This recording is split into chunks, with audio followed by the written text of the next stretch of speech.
When I was 17, I came home from school to a house that felt wrong. The front door wasn't locked, but the air inside was still. No TV noise, no footsteps upstairs, no smell of dinner or laundry detergent.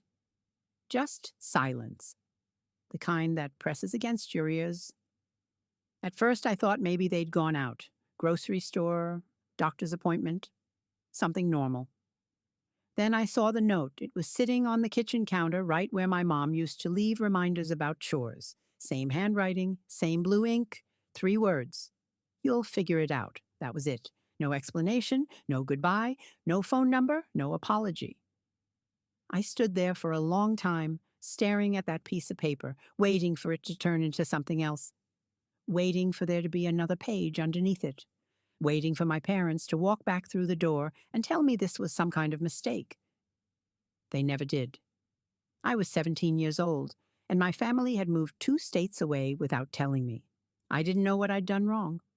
I replayed every argument, every eye roll, every time I'd spoken too sharply at dinner. I searched for some moment where I must have crossed a line so unforgivable that abandoning me felt justified. But the truth was harder to swallow. They hadn't snapped. They hadn't acted out of anger. They had planned this. They had packed boxes, signed paperwork, canceled the lease, all while sitting across from me at the dinner table, pretending nothing was wrong. A week later, the landlord knocked on the door and explained everything. They'd ended the lease early. I had 7 days to leave. That was how I found out my family wasn't coming back. Looking back, I realized the abandonment didn't start that day. It had been happening for years, just quietly. When I was 13, I baked my mom a birthday cake from scratch. I didn't know what I was doing, but I tried. I burned the edges and messed up the frosting. She took one look at it and laughed. "Why is it so clumpy?" she said. Everyone laughed with her. When I was 15, I spent weeks tutoring my younger brother through his finals. He called me a know-it-all, slammed his door in my face, told his friends I was annoying. When I was 16, I handed my dad my entire paycheck so he could cover bills. Later, when I mentioned it during an argument, not even accusing, just stating a fact, he told me I was useless. I was always useful, just never loved. So when they disappeared, a part of me wasn't even surprised. Hurt, yes, devastated. But shocked? No. It felt like confirmation of something I'd always known but never wanted to admit. For the first few nights, I slept on friends' couches. I rotated houses like I was visiting, pretending this was temporary. After 3 days, the invitations stopped coming. People my age didn't know what to do with a kid whose family had vanished. Their parents asked questions. Things got uncomfortable. Eventually, I ran out of places to go. I rented the smallest storage unit I could afford and slept in the back of it. I snuck in late and left early. I showered at the YMCA. I ate peanut butter straight from the jar because it was cheap and didn't require cooking. I applied for jobs on library computers and smiled at people like my life wasn't quietly collapsing. I got hired at a diner for the night shift. The manager was rough around the edges, but fair. She paid me cash under the table until I could get an ID. One night, when I nearly collapsed from exhaustion, she let me nap in the break room. No questions, no lectures, just humanity. That first year, I didn't live. I survived. Something shifted when a regular at the diner offered me a temp job, cleaning out old office files. It paid 3 times what I made serving. I said yes without asking questions. That job led to another, and another. I showed up early. I learned fast. I didn't complain. I didn't expect kindness. By my early 20s, I was freelancing full-time. By 25, I started my own consulting business with nothing but a folding table and a borrowed laptop. By 27, I had contractors working under me. By 29, I was a millionaire. Not influencer rich, not fake it for Instagram rich. Real savings, no debt, a retirement account, health insurance I could afford. The first time I saw 7 figures in my bank app, I cried. Not because of the money, because I had made it without them, and in 12 years, They never reached out once. I go to therapy now because I want to stay unbroken. I made a list of people who saved me when they didn't have to. Coworkers, strangers, friends who opened doors without asking for anything in return. Last month, a podcast interview I did about surviving family abandonment went viral. 1 million views in 4 days. My inbox filled with messages from strangers who said I'd put words to their pain. And then I got an email. Subject line, "You're still our daughter." It was from my mother. No apology. Just a paragraph about hearing my side, about maybe talking. And just like that, the past came knocking. I didn't answer right away. I stared at my mom's email the way you stare at a bruise you don't remember getting. Part curiosity, part dread, part disbelief that it's real.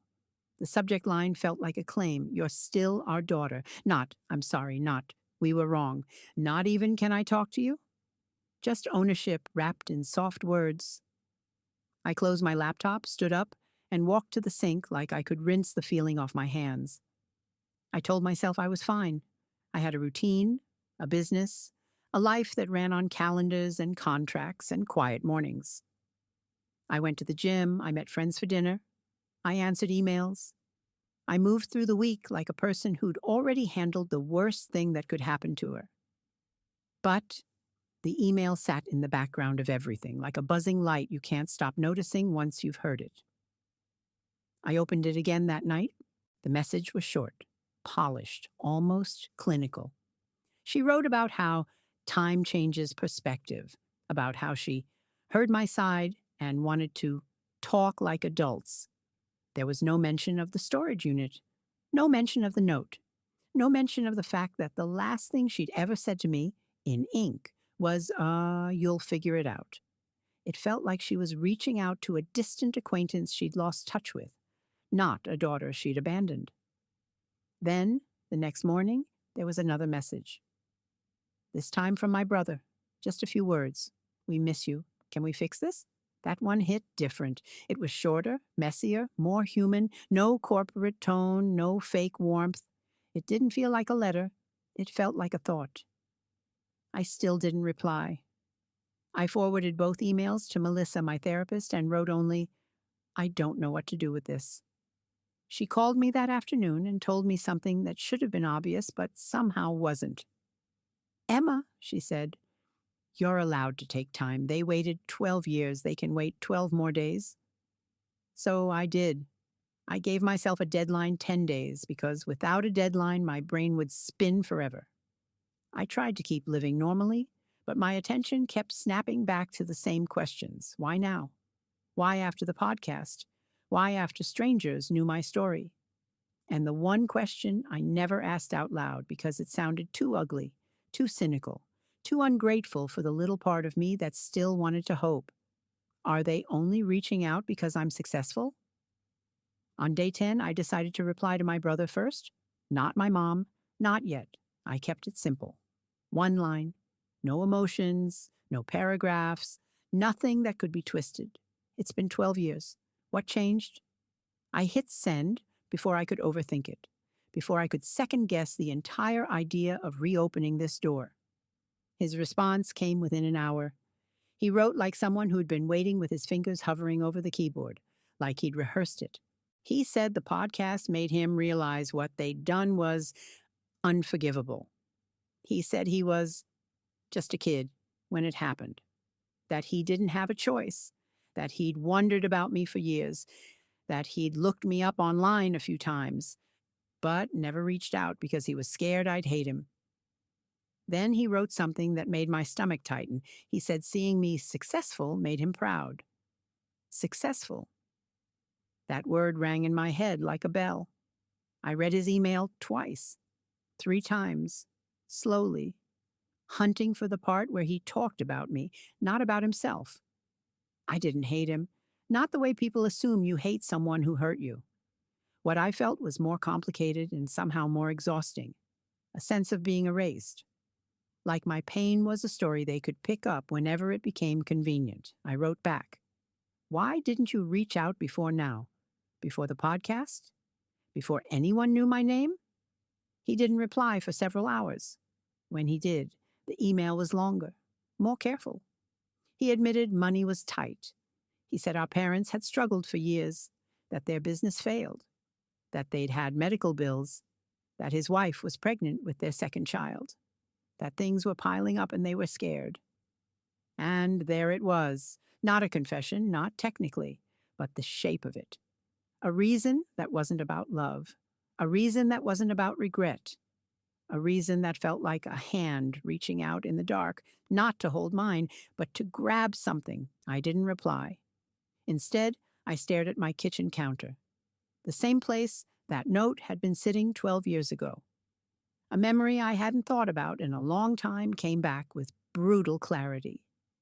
How empty the refrigerator had looked, how quiet the house had been, how I'd stood in the middle of the kitchen with that paper in my hand, waiting for it to be a joke, waiting for my life to snap back into place. It never did. I told myself, don't assume, but my body already knew. A week later, my mom emailed again. This time she attached photos, old ones, the kind you only send when you want to borrow emotion. Me as a baby, wrapped in a blanket. Me at the beach, in a sun hat, smiling so hard my cheeks puffed up. A blurry photo of my brother and me building a snowman, our faces red from cold. Happy moments that felt like they belonged to someone else's life. At the bottom of the email she wrote, "We made mistakes, we want to make amends, no specifics, no, we left you, no, we endangered you, no, we failed you." Just mistakes, like they'd missed a birthday party, like they'd forgotten to call. I printed the emails out, which felt ridiculous, like I was preparing evidence for a trial. But that's what it was, in a way. Evidence that I wasn't crazy. Evidence that they were really doing this. Evidence that I wasn't imagining the coldness. I brought everything to Melissa. She read quietly, then looked up and said, "You're allowed to want closure, but closure doesn't always come from reconnection. Sometimes it comes from clarity." "What does clarity look like?" I asked. Melissa leaned back in her chair. "It looks like boundaries. It looks like asking yourself what you actually want, not what the abandoned 17-year-old inside you still hopes for." That sentence hit like a punch, because she was right. There was still a 17-year-old inside me. Not always loud, not always visible, but present. The part of me that had eaten peanut butter with a spoon and tried not to cry in public. The part of me that had watched other families in grocery stores and felt something sharp behind my ribs.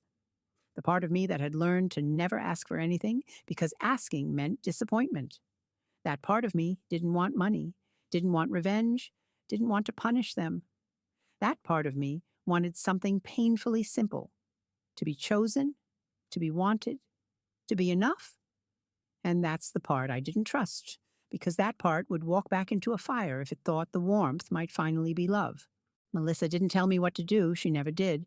She just asked the questions that forced me to see myself clearly. "Do you want to meet them?" she asked. I hesitated. "I don't know." "Okay," she said gently. "Then don't meet all of them.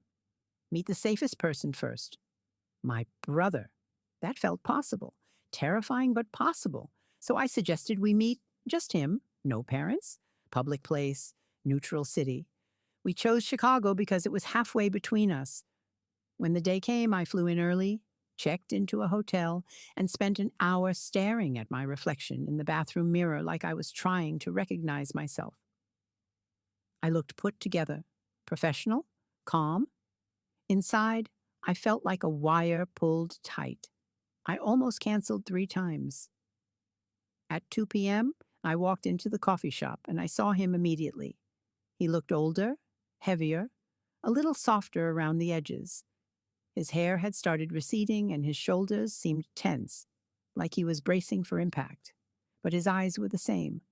The moment his gaze met mine, something strange happened. My body reacted before my mind did. My chest tightened. My hands went cold. He stood up like he didn't know what to do with his arms. "Emma," he said, like he was testing the word. I didn't hug him, I didn't smile. I just nodded and sat down across from him. He sat too, hands wrapped around his cup as if it were an anchor. For the first 20 minutes, we did the kind of small talk strangers do at funerals: weather, travel, traffic, the coffee being too hot. It was almost unbearable how normal it sounded. Then he exhaled, hard, like he'd been holding his breath the whole time. "I'm sorry," he said. His voice cracked on the second word. "I'm so sorry." I watched him carefully. People think sorry is the important part. It isn't. The important part is what comes after. What they say when they have to name the thing they did. He kept going. "I was a kid," he said quickly, like he had to get that out first. "I was 15. I didn't know they were leaving you behind until it was basically done. I was scared. I didn't know how to stop it. I didn't respond. I didn't nod. I just looked at him and let the silence do its job." He swallowed.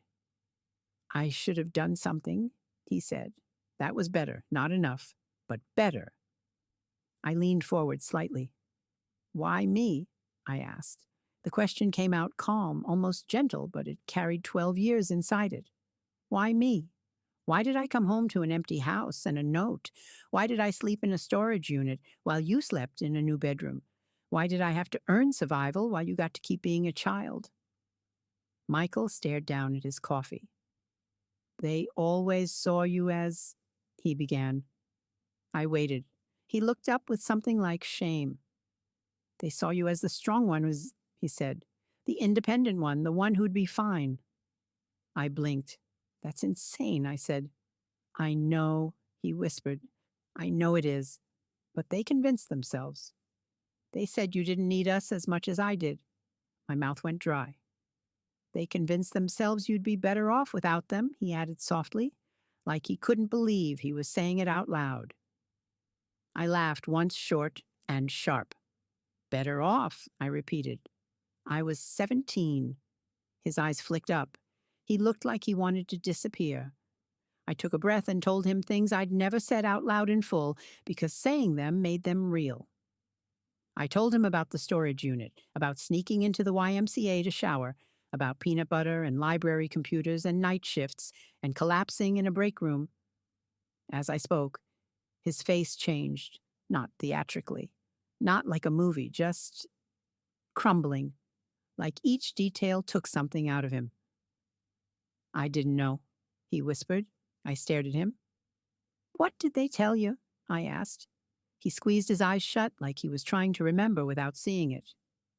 "They told me," he said slowly, "they told me you had a plan, that you wanted to stay, that you were living with a friend's family, that it was your choice." My jaw clenched so hard my teeth hurt. "All lies," I said. He nodded quickly, tears in his eyes now. "I believe you," he said. "I do, I swear. I didn't question them. I was stupid. I was scared. He stopped himself and wiped his face, embarrassed. The rest of the meeting moved in strange waves. He showed me pictures of his wife and his little girl. He talked about his job. He asked about my business. And I noticed something that surprised me. He didn't ask for money, not directly, not yet. But he kept circling around how hard things were, how stressed he'd been, how our parents were not doing good. He was testing the water, not necessarily intentionally, but that's what it was. When we stood up to leave, he hugged me. I let him, but I didn't hug back. I stood there with my arms at my sides, stiff as a statue, and felt nothing. Not hate, not love, just distance. Back at my hotel, I called Melissa. I told her everything: the apology, the excuses, the way his story kept putting him in the role of kid who had no power. Melissa listened, then said quietly, "Emma, he was 15, not 5. I closed my eyes. "I know," I said. "15 is old enough to feel guilt," she said. "Old enough to wonder. Old enough to reach out at least once." I didn't argue. I couldn't. That night, my phone rang. Unknown number. I stared at it. Heart beating faster, already knowing.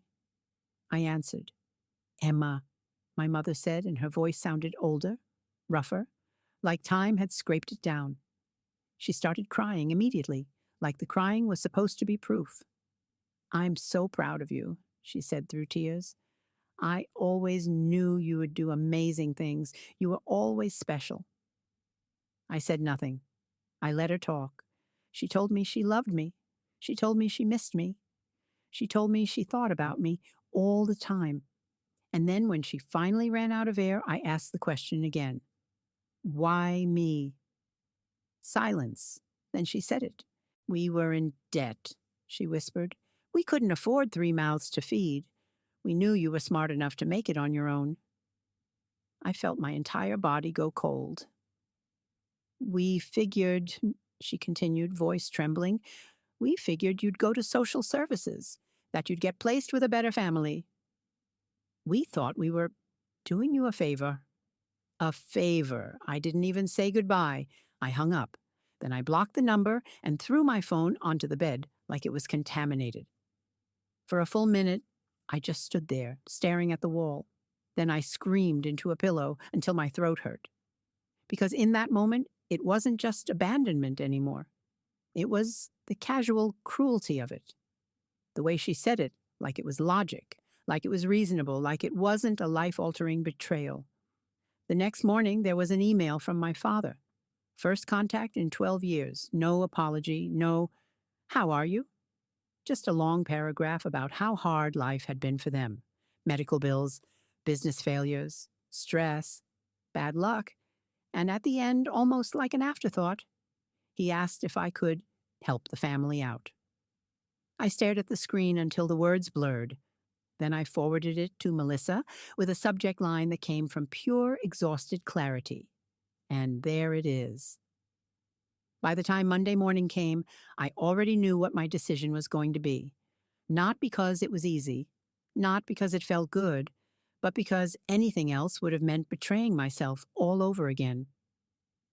I wrote to my brother first. I told him I was glad we'd met, that I understood he'd been young and scared, that I believed he felt regret now, and that, because of that, I was willing to try to have a relationship with him and his family. Then I drew the line. No money, no loans, no helping out, and absolutely no relationship with our parents unless they took full responsibility for what they'd done. I read the email 5 times before sending it, making sure there was nothing emotional they could grab onto. It wasn't angry. It wasn't dramatic. It was calm. And that, I would later learn, was the most dangerous thing I could have done. His reply came almost immediately. I'm really disappointed, Emma, he wrote. Our parents really need help. Family should support each other. You're being selfish with your success.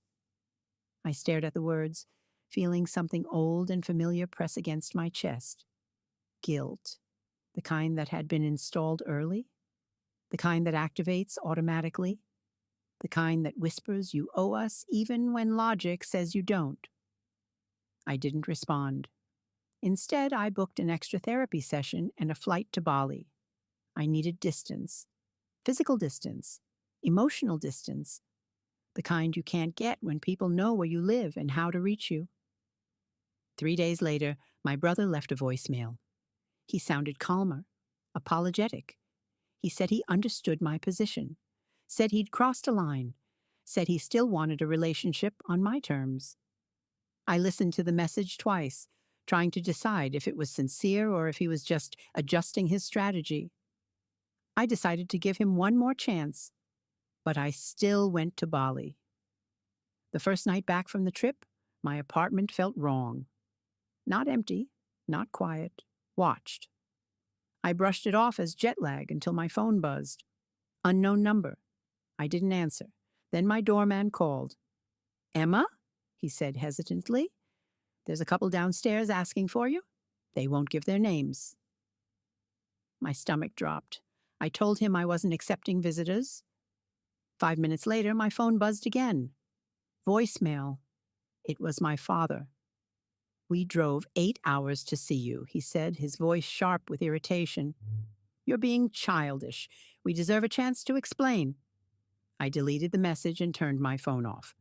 The next morning, someone pounded on my door. Not knocked, pounded. I froze in bed, heart racing, every instinct screaming at once. I moved slowly, silently to the door and checked the peephole. It was them. My parents stood in my hallway like they belonged there, like they had every right. Emma, my mom's voice came through the door, trembling. Please, we just want to talk. We know you're in there, my dad added. We love you. I slid down the wall and sat on the floor, shaking. I didn't open the door. Eventually, they left. I called building security immediately and told them not to let those people up again. The guard asked if I wanted the police involved. I said no, not yet. I called Melissa instead. She came over during her lunch break with a sandwich and sat on the floor with me while I cried. She told me something I'll never forget. This isn't reconciliation, she said. This is harassment. That night, my brother emailed again. He was furious. He said I'd humiliated our parents, that they were staying in a cheap motel they couldn't afford, that his wife needed surgery, that I was being cruel. I didn't respond. The next morning, I decided to leave town. I booked a flight to Portland to stay with Rachel, the friend who'd let me sleep on her couch when I was homeless, the one person who had seen me at my lowest and never asked for anything in return. As I was packing, my phone rang. Unknown number. I ignored it. 10 minutes later, the doorman called again. There's a woman downstairs, he said, uncomfortable. She looks like she's having a medical emergency. She's asking for you by name, says she's your mother. My hand started shaking so badly I had to sit down. I told him to call an ambulance if she needed help. I wasn't coming down. An hour later, I left my apartment carefully, scanning the lobby before stepping inside. They were gone. The doorman told me the woman had complained of chest pains and been taken to Memorial Hospital. I nodded and hurried into my Uber. At the airport, my phone rang again. This time I answered. Mom had a heart attack, my brother sobbed. She's in surgery. This is your fault for stressing her out. I hung up and called Melissa. You are not responsible for your mother's health, she said firmly. This feels like another manipulation tactic. Get on your plane. So I did. I spent the weekend with Rachel, telling her everything. She remembered that 17-year-old version of me, the one who'd shown up at her door with a backpack and nowhere else to go. They don't deserve a minute of your life, she said, pouring me another glass of wine. Not after what they did. It felt good to hear someone say it without hesitation. Sunday night, my father emailed. My mother was stable. She'd had a stent put in. She'd be released Tuesday. The message ended with, Don't you think you've punished us enough? I closed my laptop. When I flew home, there were flowers outside my apartment door. The card said, Please call us. We're staying until Wednesday. No apology, no respect for boundaries. Just demand. I threw them down the trash chute. The next morning, a text came from an unknown number. A photo of my mother in a hospital bed, pale, small. She may not have much time left, the message said. Do you really want to live with this regret? I blocked the number and called Melissa. She suggested I change my phone number, take a social media break, maybe stay with friends again. I agreed. Before I could leave, the doorman called one more time. There's a young woman downstairs, he said. She has a small child with her, says she's your sister-in-law. I felt cornered, so I told him to send her up. Jenny didn't look like someone there to manipulate me. She looked exhausted, dark circles under her eyes. A sleeping toddler balanced against her shoulder. I'm Jenny, she said softly. Michael's wife. I let her in. She put her daughter on my couch, tucked a blanket around her, then sat at my kitchen table and told me the truth. She'd only learned about me 3 years ago. Michael had told her I'd run away, that I was unstable, that I'd cut contact. Hearing my podcast made her confront him. That confrontation led to everything unraveling. She said she was horrified, embarrassed, angry. She said yes, she needed surgery, But they had insurance. My parents were the ones in real financial trouble. Then she showed me the Facebook posts. My mother asking for prayers to find her troubled daughter. My father claiming I'd stolen money and disappeared. Posts about private investigators and homeless shelters. All lies, all carefully dated years after they'd abandoned me. They're desperate, Jenny said. Their story is falling apart. When she left, I sat alone for hours. Then my father sent another email. This one was different, threatening. He accused me of lying online, of defamation, said they would sue me, said they'd go to the media, said they expected financial compensation. I forwarded it to my lawyer. He laughed, not unkindly. Truth is an absolute defense, he said. Save everything. Don't respond. That night my brother called, panicked. Our parents are furious, he said. They're saying terrible things about Jenny now. I think they might do something desperate. My lawyer suggested we meet, publicly, with him present. Reluctantly, I agreed. What came out in that meeting was worse than I expected. My parents had been living off my brother for years, taking money, controlling him, criticizing his parenting, grabbing Jenny hard enough to leave bruises. They had keys to his house, access to his accounts, passwords. When Jenny threatened to tell the truth, they snapped. And that was when I realized something chilling. This wasn't about me anymore. This was about control, and they were losing it. Once you see control for what it is, you can't unsee it. Everything snapped into place after that meeting. The emails, the guilt, the sudden emergencies, the entitlement disguised as love. It was never about reconnecting. It was about pulling me back into a system where my needs didn't matter and my existence was only valuable if it solved their problems. And when that stopped working, they escalated. That night, my brother texted me 3 words. They broke in. Jenny called right after, crying so hard I could barely understand her. My parents had entered their house using an old spare key. They'd taken documents, photo albums, Michael's laptop, baby photos. They left a note behind. Family matters should stay in the family. I told them to call the police immediately and drove there myself. My lawyer met us on the way. The house looked violated. Drawers pulled out, papers scattered. The officer taking the report seemed skeptical at first. Grandparents breaking in didn't fit his mental script. But Jenny showed him the bruises. Michael explained the history. The officer took notes. Slower now, more serious. After they left, we sat on the couch in silence. Michael kept repeating, "This is my fault. I didn't argue with him. We were past blame." My lawyer was blunt. "This crossed into criminal behavior. You all need restraining orders today." We didn't sleep at our homes that night. We stayed together.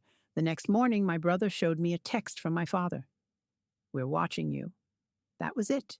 No pretending anymore. We filed for emergency restraining orders. We documented everything: screenshots, voicemails, photos, timelines. When you grow up surviving chaos, you learn how to organize it.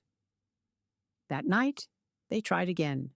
My brother's car window was smashed in the parking garage. No note, no message, just impact. At that point, fear gave way to something else. Resolve. Court came faster than I expected. We sat together on a wooden bench while my parents sat across the room. I didn't look at them. I didn't need to. I could feel them watching. My lawyer presented everything calmly: the abandonment, the threats, the break-in, the harassment, the escalation. The judge listened without interruption. When my parents spoke, it was the same story they'd always told: misunderstandings, exaggerations, love, confusion, tears.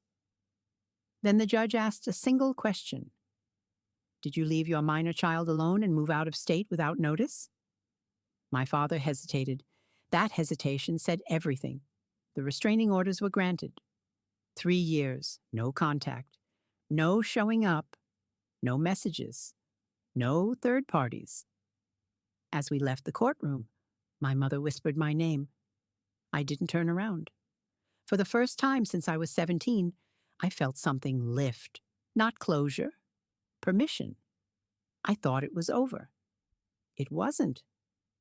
That afternoon, my phone buzzed with a message from an unknown number. A photo of my niece playing in a backyard. This isn't over yet. My hands shook as I forwarded it to my lawyer and the police. This time, no one questioned the danger.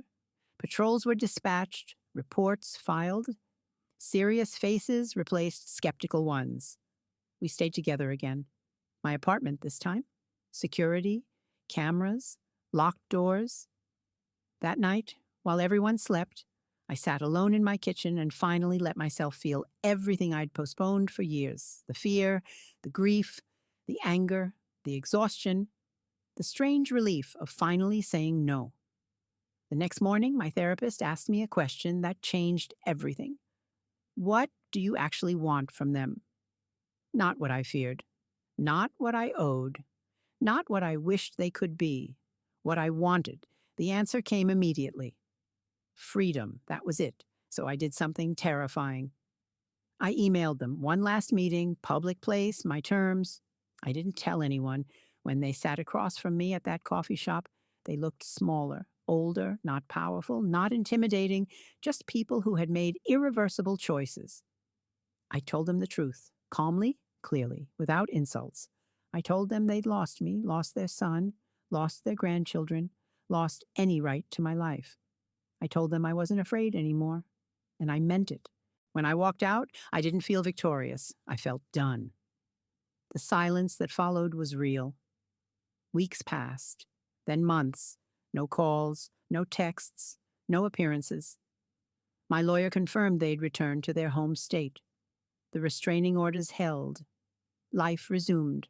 Slowly, carefully, differently. My brother moved closer to me. Jenny and I learned how to talk without history hanging over every sentence. Their daughter started calling me Aunt Emma. We built routines, Sunday dinners, small traditions, quiet moments that felt earned. 6 months later, a letter arrived through my lawyer. My parents acknowledged what they'd done. No excuses, no demands, just words. I didn't feel forgiveness, but I felt peace. Last week, we celebrated my niece's birthday in my apartment.